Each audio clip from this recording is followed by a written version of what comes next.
കുറേ മാധ്യമ വേശ്യാധർമ്മമാണ് അവർ ചെയ്യണത്. അവർക്ക് അവരുടേതായ ഒരു റൂളും കാര്യങ്ങളൊക്കെ ഉണ്ട്. വാർത്തയ്ക്ക് വേണ്ട ഓരോ റൂൾസ് ഉണ്ട്, ഒരു എത്തിക്സ് ഉണ്ട്. അതിപ്പോൾ എല്ലാത്തിനും ഉണ്ട് കേട്ടോ. നമ്മൾ ഡ്രൈവിങ്ങിനും റോഡിൽ പാലിക്കേണ്ട ഒരുപാട് എത്തിക്സും കാര്യങ്ങളൊക്കെ ഉണ്ട്. ആ അമ്മച്ചിയുടെ തലയിൽ അത് ശരിക്കും ഹെൽമെറ്റല്ല, അത് ഹെൽമെറ്റിൻ്റെ എന്തോ ഒരു കൂടാണ്. ശരിക്കും പറഞ്ഞാൽ അങ്ങനത്തെ ഹെൽമെറ്റൊക്കെ ഇട്ട് പോയാൽ ഈ ഉള്ളിൽ കുമ്മക്കം കൂട് കൂടിയിട്ടുണ്ടാവും. ഈ എന്താ പറയുക, അപ്പോൾ ഹെൽമെറ്റ് കണ്ടാലേ നമുക്ക് അറിയാം ഏത് പക്ഷമാണെങ്കിലും ഒക്കെ അവരെ കുറ്റപ്പെടുത്തി, അയാളെ കുറ്റപ്പെടുത്തി. അയാളും ആ പെണ്ണും കൂടി അങ്ങനത്തെ പരിപാടിയെന്നു. പക്ഷെ അതിനൊന്നും തെളിവില്ല, ഒരിക്കലും ഒരു തെളിവും കൊണ്ടുവന്നിട്ടില്ല. അതാ പോണു ശ്രീകണ്ഠൻ നായർ, ശ്രീകണ്ഠൻ MP.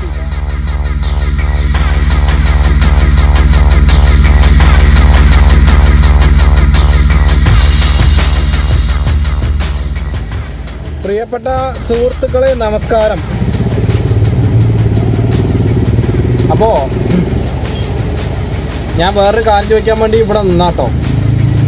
ശരിക്കും പറഞ്ഞാലേ അപ്പോൾ വാർത്താമാധ്യമങ്ങളായ സോഷ്യൽ മീഡിയ ആയ ഫേസ്ബുക്കും യൂട്യൂബും ഞാൻ ഇപ്പോൾ അന്ന് 2 ദിവസം മുന്നേ പറഞ്ഞ പോലെ തന്നെ ഒന്നും തുറക്കാൻ പറ്റാത്തൊരവസ്ഥയാണ്. കാരണം എവിടെ നോക്കിയാലും ഇപ്പോൾ വല്ലാത്തൊരു എന്താ പറയുക, ഒരു വല്ലാത്തൊരു ഇത് തന്നെയാണ് ഉണ്ടല്ലേ. കാരണം എവിടെ നോക്കിയാലും രാഹുൽ മാങ്കൂട്ടത്തിൻ്റെ രാഹുൽ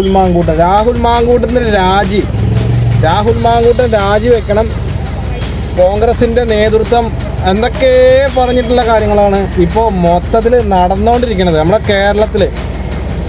അത് വിദേശത്തുള്ള ചാനലും കൂടി അവരും കൂടി അത് ഏറ്റെടുത്തിട്ടുണ്ട്. അപ്പോൾ ശരിക്കും പറഞ്ഞാൽ നമ്മുടെ കേരളത്തിൽ എന്താണ് നടക്കുന്നത് ഈശ്വര, ഞാൻ അതങ്ങനെ ആലോചിക്കണം. അപ്പോൾ ഇത്രയും അതമ്പതിച്ച് പോയോ വാർത്താക്കാർ എന്നാണ് ഞാൻ അങ്ങനെ ആലോചിക്കുന്നത്. കാരണം ഒരു MLA ഒരു പെണ്ണിൻ്റെ തെളിവില്ലാത്ത ഒരു റെക്കോർഡിങ്, അതേപോലെ ആ പെണ്ണ് എന്തൊക്കെ വന്ന് പറഞ്ഞു, അയാൾ ഞാനായിട്ട് അങ്ങനെയാണ്, എൻ്റെ ഗർഭചിത്രം ഇതാണ്, ഇയാൾ ഇന്നെ നശിപ്പിച്ചു എന്നൊക്കെ പറഞ്ഞിട്ടുള്ള ഓരോ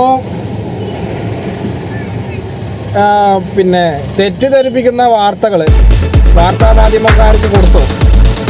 അപ്പോൾ അതങ്ങോട്ട് ഇട്ടിട്ട് അപ്പോൾ കൂടുതൽ മോശമായിട്ട് നമ്മുടേതായ ഒരു അഭിപ്രായം റിപ്പോർട്ടർ ചാനലിലെ അരുൺകുമാറാണ്. അതേപോലെ എൻ്റെ MD എൻ്റെ ഓഗസ്റ്റിനോ അങ്ങനെ എന്തൊക്കെ ഞാൻ 2 ദിവസം മുന്നേ പറഞ്ഞിട്ടുണ്ടായിരുന്നു. അതുമാത്രമല്ല, അത് മൊത്തം ആർക്കും ഇഷ്ടപ്പെട്ടില്ലേ. കാരണം അതിപ്പോൾ രാഷ്ട്രീയപരമായിട്ടല്ല അവർ നോക്കണത്. കുറേ മാധ്യമ വേശ്യാധർമ്മമാണ് അവർ ചെയ്യണത്. അവർക്ക് അവരുടേതായ ഒരു റൂളും കാര്യങ്ങളൊക്കെ ഉണ്ട്. വാർത്തയ്ക്ക് വേണ്ട ഓരോ റൂൾസ് ഉണ്ട്, ഒരു എത്തിക്സ് ഉണ്ട്. അതിപ്പോൾ എല്ലാത്തിനും ഉണ്ട് കേട്ടോ. നമ്മുടെ ഡ്രൈവിങ്ങിനും റോഡിൽ പാലിക്കേണ്ട ഒരുപാട് എത്തിക്സും കാര്യങ്ങളൊക്കെ ഉണ്ട്. അപ്പോൾ ഇതൊന്നും ചെയ്യാതെയാണ് ഇവർ രാവിലെ തൊട്ട് ഉറക്കല്ലാതെ ഭക്ഷണം കഴിക്കാതെ ഇവർ മറ്റുള്ള രാഹുൽ മാങ്കൂട്ടത്തിൻ്റെ രാജിക്ക് വേണ്ടി നടക്കുകയാണ്. അതുമാത്രമല്ലേ, രാഹുൽ മാങ്കൂട്ടം വീട്ടിലേക്ക് പോണതും വീട്ടിൽ നിന്ന് ഇറങ്ങി വരുന്നതും കൂടി ഇവർ വാർത്തയായിട്ട് കൊടുക്കുന്നുണ്ട്. ഞാൻ പറയുമ്പോൾ ഇവർക്ക് വേറെ വല്ല പണിക്കും പോയിക്കൂടെ എന്നാണ് ഞാനിങ്ങനെ ചിന്തിക്കുന്നത്. കാരണം വേറെ എന്തൊക്കെ നമ്മുടെ കേരളത്തിൽ നടക്കുന്നുണ്ട്, എന്തൊക്കെ നടക്കാനിരിക്കുന്നുണ്ട്, എന്തൊക്കെ കാര്യങ്ങൾ നമുക്ക് കേരളത്തിന് വേണ്ടിയിട്ടുള്ള ആൾക്കാർക്ക് ചെയ്തു കൊടുക്കാണ്ട്, അതൊന്നും ചെയ്യാതെ ഇവർ രാഹുലിൻ്റെ ഇതും പിടിച്ച് താങ്ങിക്കൊണ്ട് നടന്നിട്ട് ഇവർക്ക് എന്താണ് കിട്ടുന്നത്? അപ്പോൾ എല്ലാവരും പറയണത് 3ാം തവണ വരേണ്ടത് LDF സർക്കാരാണ് എന്നാണ് പറഞ്ഞത്. അപ്പോൾ ഇന്നലെ അതിലിപ്പോൾ ഒരാൾ പറയുണ്ടായി, ഇനിയിപ്പോൾ LDF സർക്കാർ വന്നു കഴിഞ്ഞാൽ തീർച്ചയായിട്ടും എല്ലാവരും എന്താ പറയുക, പിച്ച് ചട്ടി എടുക്കേണ്ടി വരും തീർച്ചയായിട്ടും. കാരണം ഇപ്പം തന്നെ നമ്മുടെ കേരളത്തിന് കടം എത്ര വെച്ച് കഴിഞ്ഞാൽ ഏകദേശം 37,000 കോടി രൂപയാണ് കടമായിട്ട് മാത്രമുള്ളത്. അപ്പോൾ ഇതൊന്നും ആരും അറിയിപ്പിച്ചിട്ടില്ല തോന്നുന്നുണ്ട്. അല്ലെങ്കിൽ നമ്മുടെ ആൾക്കാർ ഇത് പറഞ്ഞ് മനസ്സിലാക്കി കൊടുക്കേണ്ട ഒരു കാര്യം കൂടിയുണ്ട്. ഇത് എന്തെങ്കിലും ഇപ്പോൾ മുഖ്യമന്ത്രി എത്ര വിദേശ രാജ്യങ്ങളിൽ പോയി, ഈ വിദേശ രാജ്യങ്ങളിലൊക്കെ പോയിട്ട് നമ്മുടെ കേരളത്തിന് വേണ്ടിയിട്ട് എന്തെങ്കിലും സാമ്പത്തികമായിട്ട് ഇല്ലെങ്കിൽ ജോലി സംബന്ധമായിട്ടുള്ള കാര്യങ്ങളിൽ അതിൽ ആരോഗ്യപരമായിട്ടുള്ള കാര്യങ്ങൾ, കായികപരമായിട്ടുള്ള കാര്യങ്ങൾ ഒന്നും ഏതെങ്കിലും ഒരു ഭാഗത്ത് ചെന്നിട്ട് ഇവർ കേരളത്തിന് വേണ്ടിയിട്ട് പിന്നെ പ്രയത്നിച്ചിട്ടുണ്ടോ എന്നാണ് ഞാൻ ചോദിക്കുന്നത്. ഞാനെന്നല്ല, നമ്മുടെ മൊത്തം കേരളത്തിലുള്ള ആൾക്കാരൊക്കെ ചോദിക്കുന്ന കാര്യം.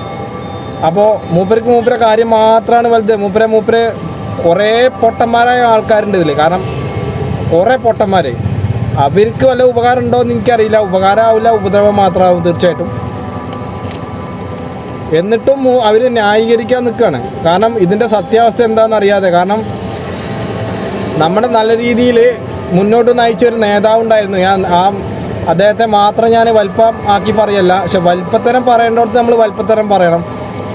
ഒരു കാരണവും ഒരു കാര്യകാരണം ഇല്ലാതെ ഏതോ ഒരു പിഴച്ചു പറ്റ ഒരു പെണ്ണിൻ്റെ പേരും പറഞ്ഞിട്ട് ഉമ്മൻചാണ്ടി സരിത എന്നുള്ള പേരും വെച്ചിട്ട് നമ്മൾ ഒരുപാട് കേരളത്തിലെ ആളുകൾ, അത് പിന്നെ പ്രതിപക്ഷമായിക്കോട്ടെ മറ്റേ പക്ഷമായിക്കോട്ടെ ഇനിയിപ്പോൾ ഇല്ലാത്ത പക്ഷമായിക്കോട്ടെ ഏത് പക്ഷമാണെങ്കിലും ഒക്കെ അവരെ അയാളെ കുറ്റപ്പെടുത്തി അയാളും ആ പെണ്ണും കൂടി അങ്ങനത്തെ പരിപാടിയെന്നു. പക്ഷെ അതിനൊന്നും തെളിവില്ല, ഒരിക്കലും ഒരു തെളിവും കൊണ്ടുവന്നിട്ടില്ല. അതാ പോണു ശ്രീകണ്ഠൻ നായർ, ശ്രീകണ്ഠൻ MP പാലക്കാടത്തെ. അപ്പോൾ അതിനൊന്നും തെളിവില്ല. അപ്പോൾ എന്താ വെച്ച് കഴിഞ്ഞാൽ, അപ്പോൾ ഇപ്പോൾ ഈ കൊടുത്ത രാഹുൽ മാങ്കൂട്ടത്തിനെതിരെ കൊടുത്ത എന്തെങ്കിലും തെളിവ് നമ്മുടെ പോലീസിനോ ഇല്ലെങ്കിൽ മാധ്യമത്തിനോ കൊണ്ടുവരാൻ കഴിഞ്ഞിട്ടില്ല. ഒക്കെ AI പിന്നെ സാങ്കേതിക വിദ്യയായിട്ടാണ് ഇവർ വന്നിട്ടുള്ളത്. പെണ്ണിൻ്റെ ശബ്ദമാണോ അത് ഇനി വേറെ ആൾക്കാരുടെ ശബ്ദമാണോ? ഇപ്പോൾ ഒക്കെ മിമിക്രിക്കാരുടെ ലോകമല്ലേ. 10,000 50,000 റുപ്യ കൊടുത്തു കഴിഞ്ഞാൽ രാഹുൽ മാങ്കൂട്ടത്തിൻ്റെ അല്ല വേറെ ആരെ ശബ്ദമാണെങ്കിലും നമുക്ക് ഉണ്ടാക്കാൻ കഴിയും, ക്രിയേറ്റ് ചെയ്യാൻ കഴിയും. അത് മാത്രമല്ലേ, ഇപ്പോൾ സ്വന്തം തന്തയും തള്ളേനെയും വരെ നമുക്ക് വാടകയ്ക്ക് കിട്ടുന്ന ഒരു കാലമാണ്. എന്നിട്ടല്ലേ പെണ്ണിനെ. അപ്പോൾ മൊത്തത്തിൽ ഒരു ആളെ എങ്ങനെ ദ്രോഹിക്കുമ്പോൾ അതിൻ്റേതായ ഒരു തക്കതായൊരു കാരണം, തെളിവ് എന്താണെന്നുള്ളത് ഇവർക്ക് കിട്ടണം. കിട്ടാതെ ഇവർ വെറുതെ ഇങ്ങനെ ഇപ്പോൾ ആദ്യം വേടനെതിരെ ഒരു യുവ ഡോക്ടർ വന്നിട്ടുണ്ടായിരുന്നു. പിന്നെ 2-3 ആൾക്കാരും കൂടി വന്നിട്ടുണ്ടായിരുന്നു. അപ്പോൾ വേടനെ ഒളിവിലാണെന്ന് പറഞ്ഞ് പോലീസിന് പിടിക്കാൻ കഴിയില്ല.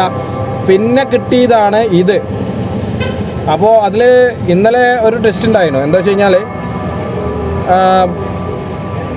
പിന്നെ ഒരു മാധ്യമ ചാനലായ ന്യൂസ് 18 ഏതോ ഒരു റിപ്പോർട്ടർ വിളിച്ചിരുന്നത്രേ. ഏതൊരു അവന്തിക എന്ന് പറഞ്ഞൊരു ആണും പെണ്ണും കെട്ട ഒരു ആൾക്ക്, അപ്പോൾ നിങ്ങളുടെ കൊടുക്കാനുള്ള പരിപാടിയാണ് എന്നൊക്കെ പറഞ്ഞിട്ട് രാഹുൽ, അത് നിങ്ങൾ കണ്ടിട്ടുണ്ടായിരിക്കണം, ഞാൻ ഈ പ്രത്യേകം കേൾപ്പിച്ചു തരേണ്ട ആവശ്യമൊന്നുമില്ല.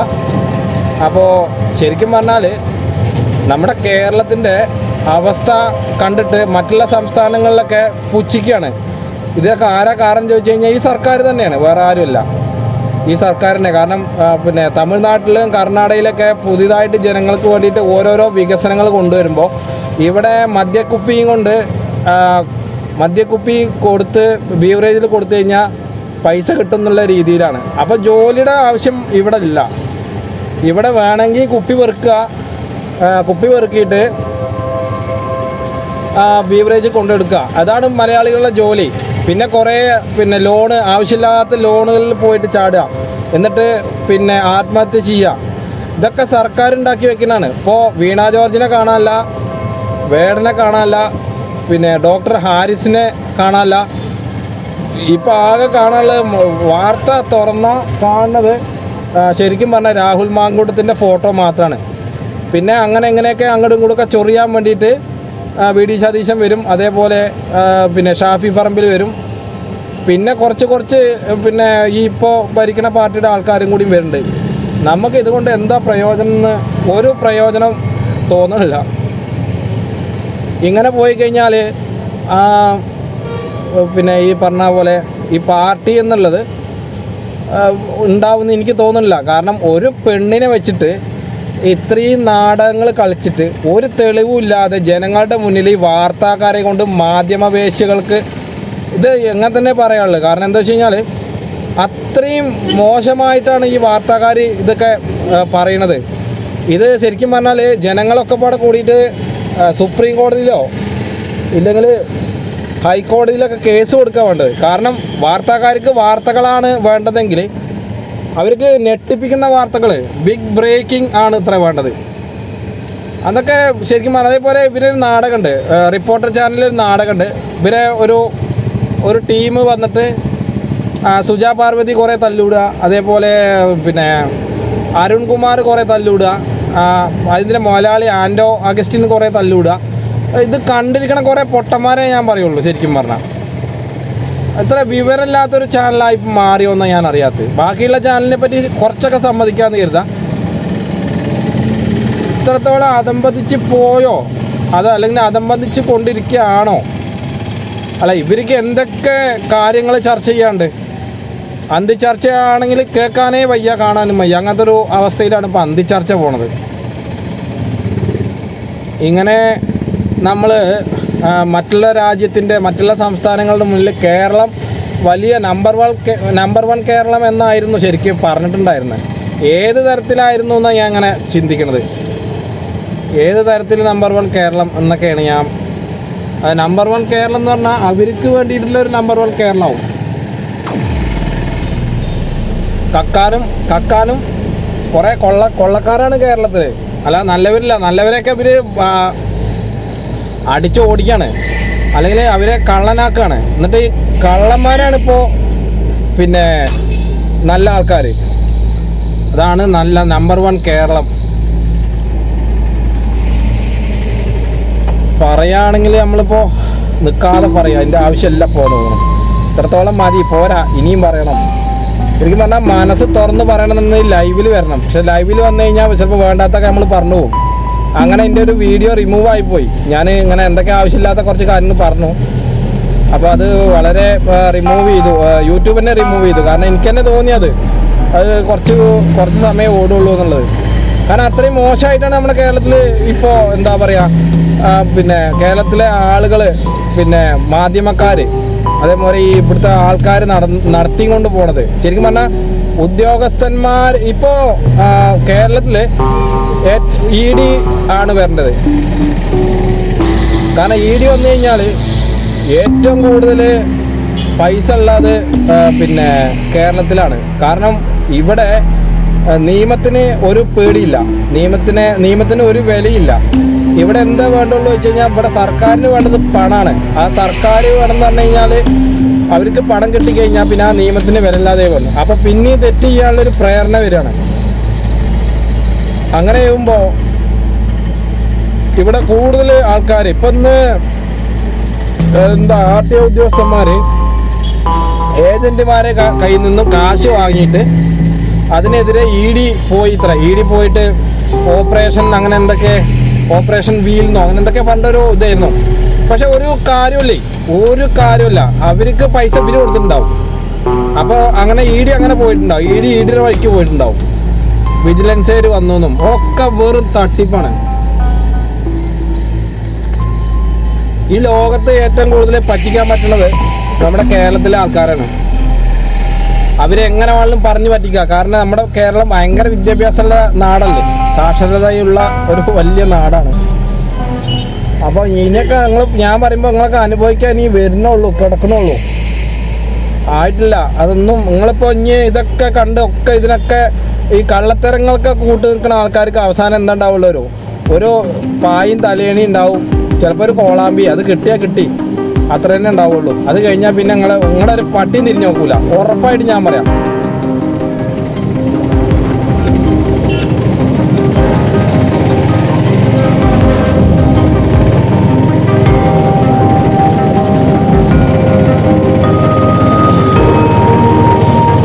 അപ്പോൾ ഇത്ര നേരം ശാന്തമായിട്ടാണ് പറഞ്ഞത് നേരിടാം. നമുക്ക് കാര്യങ്ങൾ മനസ്സിലാക്കാനുള്ളൊരു പക്വത എപ്പോഴും വന്നിട്ടില്ല. നമ്മളൊക്കെ വലിയ എന്താ പറയുക, റോഡിൻ്റെ കാര്യം തന്നെ പറയുകയാണെങ്കിൽ നമ്മളൊക്കെ വലിയ ഡ്രൈവറാവും. നമ്മുടെയൊക്കെ ഇതിൻ്റെ ഉള്ളിലും അങ്ങനെ തന്നെയാണ്. ഞാൻ വലിയ എക്സ്പീരിയൻസ് ഉള്ള ആളാണ്, എനിക്ക് എല്ലാ നിയമങ്ങളും അറിയാം, എല്ലാ കാര്യങ്ങളും അറിയാം. പക്ഷെ നമുക്ക് സാഹചര്യങ്ങൾ വരുമ്പോൾ മാത്രമാണ് നമ്മൾ മനസ്സിലാക്കുള്ളൂ. നമ്മൾ എന്താ പറയുക, അങ്ങനത്തെ ഒരു രീതിയിലല്ല, അല്ലെങ്കിൽ അങ്ങനത്തെ ഒരു അവസ്ഥയിലല്ല. നമുക്കൊന്നും അറിയില്ല. ശരിക്കും പറഞ്ഞാൽ നമുക്ക് ഒന്നും അറിയില്ല. നമ്മുടെ കേരളത്തിലല്ല, മൊത്തത്തിലുള്ളവർക്കൊന്നും അറിയില്ല. നമ്മളൊന്നും പഠിച്ചിട്ടില്ലേ. അതിനിപ്പോഴത്തെ വിദ്യാഭ്യാസമാണ്. ഇപ്പം എന്ത് വിദ്യാഭ്യാസമല്ല, ഞാൻ ഇപ്പോൾ മന്ത്രിക്ക്, നമ്മുടെ വിദ്യാഭ്യാസ മന്ത്രിക്ക് 4 അക്കം കൂട്ടി വായിക്കാൻ അറിയില്ല, 4 അക്ഷരം നേരെ എഴുതാൻ അറിയില്ല. അപ്പോൾ അങ്ങനത്തെ ഉള്ള വിദ്യാഭ്യാസ മന്ത്രിക്ക് എന്ത് പിന്നെ പ്രചോദനമാണ്, അല്ലെങ്കിൽ പിന്നെ എന്ത് തേങ്ങയുടെ മൂടാണ് കിട്ടുക? ഇനിയിപ്പോൾ അതൊക്കെ പറഞ്ഞു കഴിഞ്ഞാൽ സമയം വൈകും. അപ്പോൾ ആദ്യം എന്താ വെച്ച് കഴിഞ്ഞാൽ നമ്മുടെ ഇപ്പോഴത്തുള്ള ആ സിസ്റ്റം, ആ മൊത്തത്തിലുള്ള സിസ്റ്റം അത് പോകണം. ആ മൊത്തത്തിൽ പോയാൽ മാത്രമാണ് നമുക്ക് എന്ത് പറ്റുള്ളൂ, നമുക്ക് കൂടുതൽ എനർജി കിട്ടുള്ളൂ. ഇപ്പം എന്താ അറിയോ, ഒരാളെ കഥ കേൾക്കാൻ വയ്യ, ഒരാളെ എന്താ പറയുക മനസ്സിലാക്കാൻ വയ്യ, ഒരാളെ പിന്നെ വിശ്വസിക്കാൻ വയ്യ, ഒരാളെ പിന്നെ ചേർത്ത് നിർത്താൻ വയ്യ. അങ്ങനെയൊക്കെ ആകുമ്പോൾ നമ്മളെങ്ങനെയോ മുന്നോട്ട് പോവാം. പണ്ട് എന്ന് പറയുമ്പോൾ ഈ ഭരണം വരുന്നതിന് മുന്നേ, അതിന് മുന്നേ നമ്മൾ നല്ല രീതിയിലാണ് ജീവിച്ചിട്ടുണ്ടായിരുന്നത്. നല്ല രീതിയിലാണ് നമുക്ക് അന്ന് എല്ലാവരും മുഖത്തും പുഞ്ചിരി ഉണ്ടായിരുന്നു. സത്യത്തിൽ ഇന്ന് ഏതെങ്കിലും ഒരു വ്യക്തി പുഞ്ചിരിക്കുന്നുണ്ടോ? അപ്പോൾ ഞാൻ ഉദാഹരണം പറയേണ്ട ആവശ്യമില്ല, റോഡിലൂടെ പോകുമ്പോൾ തന്നെ നമുക്ക് അറിയാം. ആ അമ്മച്ചിയുടെ തലയിൽ അത് ശരിക്കും ഹെൽമെറ്റല്ല, അത് ഹെൽമെറ്റിൻ്റെ എന്തോ ഒരു കൂടാണ്. ശരിക്കും പറഞ്ഞാൽ അങ്ങനത്തെ ഹെൽമെറ്റൊക്കെ ഇട്ട് പോയാൽ ഈ ഉള്ളിൽ കുമ്മക്കം കൂട് കൂടിയിട്ടുണ്ടാവും. ഈ എന്താ പറയുക, അപ്പോൾ ആ ഹെൽമെറ്റ് കണ്ടാലേ നിങ്ങൾക്ക് അറിയാം.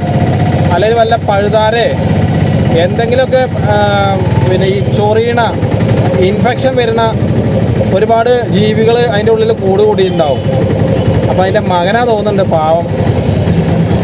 അങ്ങനത്തെ കാര്യങ്ങളൊക്കെ ചെയ്യുമ്പോൾ ശ്രദ്ധിക്കണം. അപ്പോൾ ഇതൊക്കെയാണ് ഞാൻ ആദ്യം പറഞ്ഞത്. ഒന്നിനും ഒരാളെയും വിശ്വാസമല്ല എന്നുള്ള രീതിയിലുള്ള ഒരു. അപ്പോൾ പറഞ്ഞു വരുമ്പോൾ നമുക്ക് പിന്നെ ഈ മണ്ണാർക്കാടന്നെ ഉള്ളൂ കേട്ടോ ശരണം. വേറെ ഒരു ഭാഗത്തേക്കും പിന്നെ നമ്മൾ പോകണമെന്ന് കരുതുമ്പോൾ പൈസ ഒരു കൂട്ടുമ്പോൾ അത് വേറെ വഴിക്ക് പോവാണ്. അപ്പോൾ അങ്ങനെ ആകുമ്പോൾ നമുക്ക് എങ്ങോട്ട് എത്താൻ കഴിയില്ല. അതുതന്നെയാണ് ഇപ്പോൾ നമ്മുടെ കേരളത്തിലെ ജനങ്ങളുടെ അവസ്ഥയും. കാരണം അവർ എന്തെങ്കിലും രീതിയിൽ പൈസ 10 രൂപ സമ്പാദിക്കണം എന്ന് കരുതുമ്പോൾ വേറെ വഴിക്ക് പോവാണ്.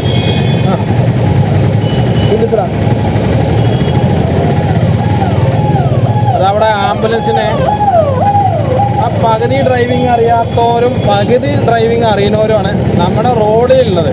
അപ്പം ഞാനിത് കുറേ കാണുന്നു, നമ്മളിത് കുറേ അനുഭവിക്കണം.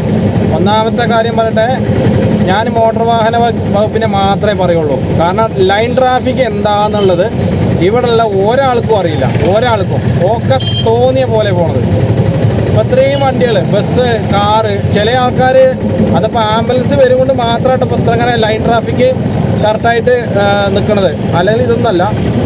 അപ്പോൾ ആദ്യം ഞാൻ ആദ്യം പറഞ്ഞല്ലോ, ഡ്രൈവിംഗ് സ്കൂളുകാരും പിന്നെ കൊള്ളരുതായ്മ മാത്രമാണ്. കാരണം അവർ ഇതൊന്നും പറഞ്ഞു കൊടുക്കുന്നില്ല എങ്ങനെ നിങ്ങൾ ഡ്രൈവിംഗ് ചെയ്യണം എന്നുള്ളത്. കാരണം എല്ലാവർക്കും ധൃതിയാണ്, എനിക്ക് വേഗം ഡ്രൈവിംഗ് പഠിച്ചിട്ട് വേണം റോഡിൽ 4 ആൾക്കാരെ കൊല്ലാൻ, അല്ലെങ്കിൽ റോഡിൽ 4 വണ്ടികളെ പോയി തട്ടാൻ, എന്നിട്ട് അവരത് നിയമപരമായിട്ട് നേരിടാൻ. ബാക്കിൽ ഓണടിച്ചിട്ട് ഏതൊരു തെണ്ടിച്ചറ്റ വരുന്നുണ്ട്. അപ്പോൾ ഓനക്ക് അവിടെ പോയിട്ട് എന്തോ പരിപാടി ഉണ്ട് തോന്നുന്നു, കോഴിക്കോട്ടെ, അതിന് കുഴപ്പമില്ല. പക്ഷെ അവൻ വാങ്ങിയ റോഡാവണം, അവൻ്റെ സ്വന്തം പേരിലെ റോഡാവണം. അപ്പോൾ പിന്നെ അവന് എന്ത് വേണം ചെയ്യാം. അപ്പോൾ ഇതൊക്കെയാണ് നമ്മുടെ കേരളത്തിലെ ആൾക്കാർക്കുള്ള പ്രത്യേകത, അഹങ്കാരം. ഞാൻ മരിച്ചാലും അല്ലെങ്കിൽ ഞാൻ തോറ്റു കൊടുക്കില്ല, അങ്ങനെയുള്ളൊരു രീതിയാണ്. ഇപ്പോൾ കൂടുതലും റോഡിൽ എന്താ പറയുക, ഡ്രൈവിങ് ചെയ്യണത് തെറ്റായ രീതിയിലാണ്. അത് തെറ്റായ രീതി എന്ന് പറഞ്ഞു കഴിഞ്ഞാൽ, അപ്പോൾ കാറായാലും ബൈക്കായാലും അവർക്ക് അതിൻ്റെ വീലിൻ്റെ സ്റ്റിയറിംഗ് സിസ്റ്റം, അതായത് ഡ്രൈവിങ്ങിൽ സ്റ്റിയറിങ്ങിൽ കൈ എങ്ങനെ വെക്കണമെന്ന് അവർക്ക് അറിയില്ല. അതേപോലെ ബൈക്കുകാർ പോകുമ്പോൾ ഗ്ലാസ്സൊക്കെ എങ്ങനെയെങ്കിലും ആവും, സൈഡ് ഗ്ലാസ്. അപ്പോൾ അങ്ങനെ പോകുമ്പോൾ അവർക്ക് എന്താവും, 2 സൈഡിൽ നിന്ന് വരുന്ന വാഹനങ്ങളെ നേരിടാൻ കഴിയില്ല, കാണാൻ കഴിയില്ല. അപ്പം അങ്ങനെ പോയിട്ട് വലിയ വണ്ടിയാലും ചെറിയ വണ്ടിയാലും തട്ടലും മുട്ടലൊക്കെ ഉണ്ടാവും, അങ്ങനെ പ്രശ്നങ്ങളുണ്ടാവും. ഇതൊക്കെയാണ് ശരിക്ക് ഗതാഗത മന്ത്രി ഗണേഷ് കുമാർ അതേപോലെ മോട്ടോർ വെഹിക്കിൾ ഉദ്യോഗസ്ഥന്മാർ പറഞ്ഞു കൊടുക്കേണ്ടത്. അല്ലാതെ കുറേ പിന്നെ ബസ്സുകാരെ പിന്നാലെ കൂടിയിട്ടും ഒക്കെ ഈ സാധാരണക്കാരനെയാണ് ഇവർ നോട്ടിടുന്നത്. കാരണം അവർക്ക് നിയമം അറിയില്ല. നിയമം അറിഞ്ഞാൽ പോലും അവരുടെ നിയമത്തിനാവും വില. എന്നാൽ ചില നല്ല ഉദ്യോഗസ്ഥന്മാരുണ്ട്, മോട്ടോർ വെഹിക്കിളുണ്ട്, അതേപോലെ പോലീസിലും നല്ല ഉദ്യോഗസ്ഥന്മാരുണ്ട്. അവരൊന്നും നമ്മൾ കാണില്ല, നല്ലവരെ നമ്മൾ കാണില്ലേ. നമ്മൾ കാണാരെ അറിയോ, നമ്മളൊക്കെ മോശപ്പെട്ട ആൾക്കാരെയാണ്. അതങ്ങനെയാണ്, അതങ്ങനെ ആക്കി. ഇനിയിപ്പോൾ അതൊന്നും പറയേണ്ട ആവശ്യമില്ലല്ലോ. അപ്പോൾ പിന്നെ ഞാൻ പ്രത്യേകിച്ചൊന്നും പറയുന്നില്ല. അതിപ്പോൾ നമുക്ക് ഉൾ റോഡിൽ കൂടെ ആവുമ്പോൾ ഈ ഫസ്റ്റ് സെക്കൻഡ് മാത്രമാണ് വരിക. ഇതിപ്പോൾ ഇവിടെ കുണ്ടുകുഴി ഇല്ലാന്ന് മാത്രമേ ഉള്ളൂ. എന്നാലും കോടതിപ്പടി എത്തിക്കഴിഞ്ഞാൽ ഫസ്റ്റ് സെക്കൻഡ് മാത്രമാണ് തരണം. കാരണം ബ്ലോക്ക് വന്നിട്ടേ ഭയങ്കര പ്രശ്നമാണ്. അപ്പോൾ ഞാൻ രാഹുൽ മാങ്കൂട്ടത്തിൻ്റെ അവിടേക്ക് തന്നെ പോവാം. ആദ്യം നിങ്ങൾ ചെയ്യേണ്ടത് എന്താ വെച്ച് കഴിഞ്ഞാൽ, ഈ ഒരാളെ മാത്രം ഇങ്ങനെ ഒരു എല്ലിൻ കഷ്ണം കിട്ടിയ നായ്ക്കളെ കൂട്ടത്തിലെ പോലെ ആ എല്ലിൻ കഷ്ണത്തിന് വേണ്ടി മാത്രം കടിപിടി കൂടരുത്. അപ്പോൾ നിങ്ങൾ അതും കൂടി ഒന്ന് ചിന്തിക്കണം. ഇവിടെ തെറ്റ് ചെയ്യാത്തവരായിട്ട് ഈ ലോകത്ത് ആരുമില്ല. ഇപ്പോൾ വ്യഭിചരിക്കുന്ന ഒരു സ്ത്രീ യേശുവിൻ്റെ അടുത്തെത്തി. അത് നിങ്ങൾ കഥ കേട്ടിട്ടുണ്ടാവും. അപ്പോൾ അവിടെ കൂടി നിന്നവരൊക്കെ പറയാണ് ഈ സ്ത്രീ പാപിയാണ്, ഇവള് വ്യഭിചാരം നടത്തി, ഞങ്ങൾക്ക് ഈ കൂട്ടത്തിൽ വേണ്ട എന്ന്. അപ്പോൾ പണ്ട് മുതലൊക്കെ സ്ത്രീ വ്യഭിചാരം എന്ന് പറഞ്ഞു കഴിഞ്ഞാൽ വളരെ വലിയ കുറ്റാണ്, സ്ത്രീകൾക്ക് മാത്രം. അപ്പോൾ യേശുദേവൻ പറഞ്ഞു പാപം ചെയ്യാത്തവർ കല്ലെറിയട്ടെ എന്ന്. അങ്ങനെ യേശുദേവൻ കുറച്ച് നേരം അവിടെ മിണ്ടാതെ നിന്നു. ഒരു 10 മിനിറ്റ് കഴിഞ്ഞപ്പോൾ അവിടെ ആരുമില്ല. ഈ സ്ത്രീയും യേശുദേവനും മാത്രമാണ് പിന്നീട് അവിടെ ഉണ്ടായത്. അപ്പോൾ നിങ്ങളത് ചിന്തിക്കണം. അപ്പോൾ ആണിനെ, അത് പണ്ടത്തെ കാലട്ടോ, പണ്ടത്തെ പറഞ്ഞാൽ ഒരുപാട് വർഷങ്ങൾക്ക് മുന്നേ ഉള്ള കാലം.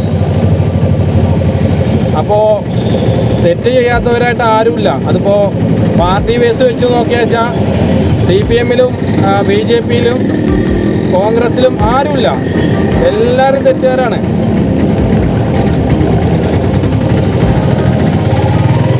അപ്പോൾ പിന്നെ ചില ആൾക്കാർ പറയുന്നുണ്ട് നിങ്ങളാദ്യം മുകേഷിൻ്റെ കാര്യത്തിലൊന്ന് അന്വേഷിക്കണം, അതേപോലെ ഗണേഷ് കുമാറിൻ്റെ കാര്യത്തിൽ അന്വേഷിക്കണം. അങ്ങനെ കുറേ ആൾക്കാരുണ്ട്. ഇതിപ്പോൾ എടുത്ത് പറയേണ്ടതെന്ന് വെച്ച് കഴിഞ്ഞാൽ ഇവരാണ് ഏറ്റവും കൂടുതൽ ശല്യക്കാർ. പിന്നെ രാഹുൽ മാങ്കൂട്ടത്തിൻ്റെ രക്തത്തിന് എന്താണ് ഇത്ര രുചി എന്നാണ് ഈ പിന്നെ അതായത് രാഹുലിനെ മൊത്തത്തിൽ കടിച്ചു കീറുന്ന ചെന്നായ്ക്കളോടാണ് ഞാൻ ചോദിക്കുന്നത്, എന്താണ് അയാളുടെ രക്തത്തിന് ഇത്ര രുചി?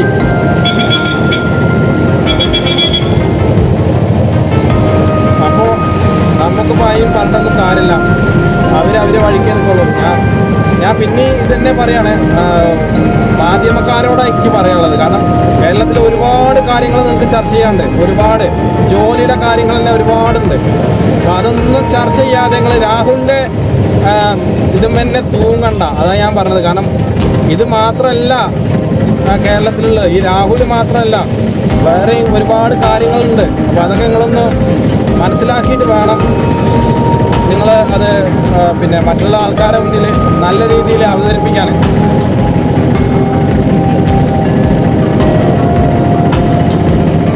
ഇപ്പം ഇന്നലെ ഇന്നും നല്ല വെയിലാണ്, മഴല്ല, നല്ല ചൂടുണ്ട്. അപ്പോൾ ഈ വെയിൽ കൊള്ളാത്തതിൻ്റെ പ്രശ്നം കൂടി ഉണ്ട് നമ്മുടെ കേരളത്തിലെ മലയാളികൾക്ക്. കാരണം വെയിൽ കൊള്ളുമ്പോഴാണ് നമുക്ക് കൂടുതൽ ഉന്മേഷം കിട്ടുള്ളൂ. അതില്ല. കൂടിയും ഒരു തീരുമാനമെടുക്കും. ആദ്യമായിട്ടാണ് ഒരു രാഷ്ട്രീയ പാർട്ടി ഇത്രയും കാർക്കശ്യത്തോടു കൂടിയും ഇത്രയും നിശ്ചയദാർഢ്യത്തോടു കൂടിയും ഒരു തീരുമാനമെടുക്കും. KPCC പ്രസിഡന്റ് നിങ്ങളോട് പറഞ്ഞല്ലോ, ഒരു കംപ്ലൈൻറ്റ് ഞങ്ങളുടെ കയ്യിലില്ല, ഞങ്ങളുടെ കയ്യിലൊരു പരാതിയില്ല, ഒരു തെളിവുകളും ഞങ്ങൾക്ക് ആർക്കും തന്നിട്ടില്ല. എന്നിട്ടും 24 മണിക്കൂറിനകം യൂത്ത് കോൺഗ്രസ് പ്രസിഡന്റ് സ്ഥാനത്ത് നിന്ന് അദ്ദേഹം രാജിവെച്ചു. അതിനുശേഷം പാർട്ടി ഗൗരവതരമായി അക്കാര്യം പരിശോധിച്ചു, മുഴുവൻ നേതാക്കളുമായി ആശയവിനിമയം നടത്തി. എന്നിട്ട് ഞങ്ങൾ പാർട്ടിയിൽ നിന്നും പാർലമെന്ററി പാർട്ടിയിൽ നിന്നും അദ്ദേഹത്തെ സസ്പെൻഡ് ചെയ്ത് മാറ്റി നിർത്താൻ തീരുമാനിച്ചു. ഏതെങ്കിലും രാഷ്ട്രീയ പാർട്ടി ഇത്തരം തീരുമാനം കേരളത്തിൽ എടുത്തിട്ടുണ്ടോ? റേപ്പ് ഞങ്ങളെ ആക്രമിക്കുന്നവർ, ഞങ്ങളെ കളിയാക്കുന്നവർ, മന്ത്രി എം പി രാജേഷിന്റെ സ്റ്റേറ്റ്മെന്റ് ഞാൻ കണ്ടു. ഇത് ഭയങ്കര കോംപ്രമൈസ് ആയി പോയത്. ഒരു റേപ്പ് കേസിലെ പ്രതി കൈപൊക്കിയിട്ടാണ് അദ്ദേഹം മന്ത്രിയായിട്ട് അവിടെ ഇരിക്കുന്നത്. നീതിന്യായ വ്യവസ്ഥയിൽ പറയുന്നത്